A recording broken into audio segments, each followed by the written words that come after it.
5 আগস্টে যদি ওই ঘটনা তারা ঘটাতে না পারতো, ওই ছেলেরা কিন্তু ডেথ রেফারেন্সে সাইন করে আন্দোলনে নেমেছে, এটা মাথায় নিতে হবে। তাদের জন্য অবধারিত ছিল মৃত্যু, আর বিএনপির নেতাদের জন্য কোনো ভালো খবর ছিল মোটেই না। এখন আমরা একটা বাংলায় কথা বলে যে কাজ নাই তো খইবাজ, যে মুহূর্তে দরকার ছিল ঐক্য, ওখানে কোনো প্রতিপক্ষ নাই। প্র্যাকটিক্যালি কিন্তু বাংলাদেশে এখন যারা আছে রাজনৈতিক স্টেক হোল্ডাররা, আন্দোলনের স্টেক হোল্ডাররা, তাদের কিন্তু প্রতিপক্ষ নাই। তাদের প্রতিপক্ষ একেবারে চিহ্নিত ছিল, শনাক্ত ছিল, সেটা হচ্ছে আওয়ামী লীগ, তাদের ভাষায় ফ্যাসিস্ট বা স্বৈরাচার। তাহলে এইরকম একটা সুযোগের মধ্যে তারা পরস্পর যেসব কাজকর্ম করছে, বিশেষ করে যেসব কথাবার্তা বলছে, এতে করে কিন্তু একটা অনৈক্যের পরিবেশ এরই মধ্যে তৈরি হয়ে গেছে। 6 মাস আগেও তো ঐক্য দেখা গেল সবার মাঝে। তো ওই ঐক্যটা যদি তারা ধরে রাখতে পারতেন, হয়তো আজকে আমাদের এই নিয়ে কথা বলতে হতো না। তো আবার এই কথাও সত্য, যেহেতু রাজনৈতিক দলগুলো এক অর্থে ক্ষমতামুখী, প্রকারান্তরে আমরা বলি নির্বাচনমুখী, কারণ ক্ষমতার জন্য একটা নির্বাচন দরকার। কিন্তু এবারের প্রেক্ষিত যে ভিন্ন, সেটা বোধহয় তারা ভুলেও যান মাঝে মধ্যে, যে কী নিয়ে ঝগড়া করছেন, অথবা মাঝে মধ্যে কী নিয়ে আনন্দ করছেন, কী নিয়ে ফটো সেশন করছেন, ভুলে যান যে 5 আগস্টের কথা, বা 5 আগস্টের আগের 15 বছর 7 মাসের কথা, যে কী বেদনায় ছিলেন, কী ভারাক্রান্ত তারা ছিলেন, সবাই কম অথবা বেশি, ওটা তুলনা করাও বড় কঠিন। তাদের প্রত্যেকের অবদান আছে। তো শুরুটা হলো তাদের কার অবদান বেশি এই নিয়ে একটা বিতর্ক, এটাও ভালো দিক। কারণ যখন একটা বিজয় হয়, প্রত্যেকেই বিজয়ের একটু হকদার হতে চায়। পরাজয় ঘটলে কিন্তু আর কারো সাথে কারো দেখাই হয় না হক আদায় করবে কখন। তো আবার তো এই কথাও তো সত্য, যদি পরাজয় হতো, অর্থাৎ 5 আগস্টে যদি ওই ঘটনা তারা ঘটাতে না পারতো, ওই ছেলেরা কিন্তু ডেথ রেফারেন্সে সাইন করে আন্দোলনে নেমেছে, এটা মাথায় নিতে হবে। তাদের জন্য অবধারিত ছিল মৃত্যু, আর বিএনপির নেতাদের জন্য কোনো ভালো খবর ছিল মোটেই না। তারা যেভাবে কারাবরণ শুরু করেছিল বিএনপি নেতারা, শতে শতে, তার উপর এক একজনের বিরুদ্ধে কত মামলা নিজেও জানেন না, উকিল সাহেবের কাছে হিসাব থাকে। এখনো তো অনেকের মামলা উইথড্র হয়নি।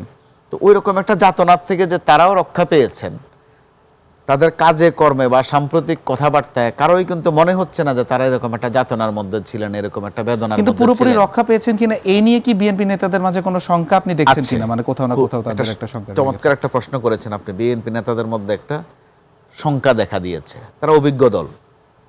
একসময় বলা হতো যে বিএনপি বিরোধী দলে আনফিট, তারা বিরোধী দলের রাজনীতি বোঝে না।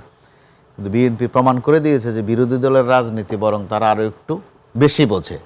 এই দলটিকে 15 বছর 7 মাস, এর আগের যদি আরও আপনি 2 বছর ধরেন, অর্থাৎ 17 বছর ধরে ভাঙ্গার অনেক চেষ্টা করা হয়েছে।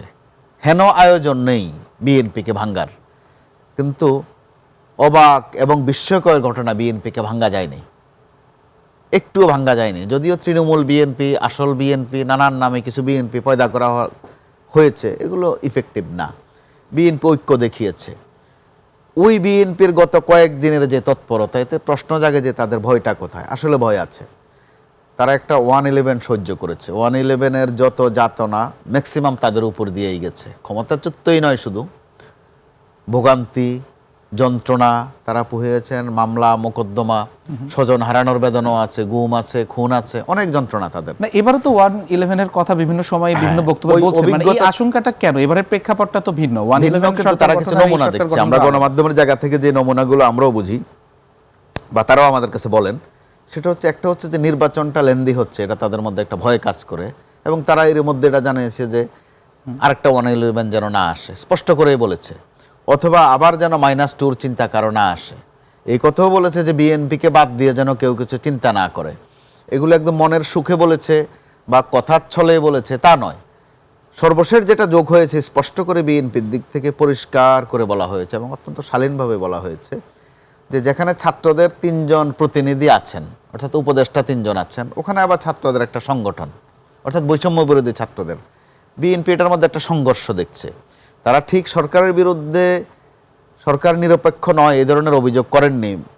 দলের মহাসচিব মির্জা ফখরুল ইসলাম আলমগীর যে বক্তব্য দিয়েছেন, আমি এটা কয়েকবার পড়েছি, কয়েকবার অডিও শুনেছি, উনি আক্রান্ত করেননি বা অভিযোগ করেননি। তিনি সতর্ক করেছেন যে যেহেতু সরকারে তাদের প্রতিনিধি আছে, আবার তারা যদি একটা দল করে, সেই ক্ষেত্রে সরকারও নিরপেক্ষতা হারাবে, আবার ছাত্ররাও যে স্নেহ পাচ্ছে, যে আদর পাচ্ছে, সমাদর পাচ্ছে বিভিন্ন মহল থেকে, ওইটা হারাবে। প্রকারান্তরে তারা কিংস পার্টি হবে।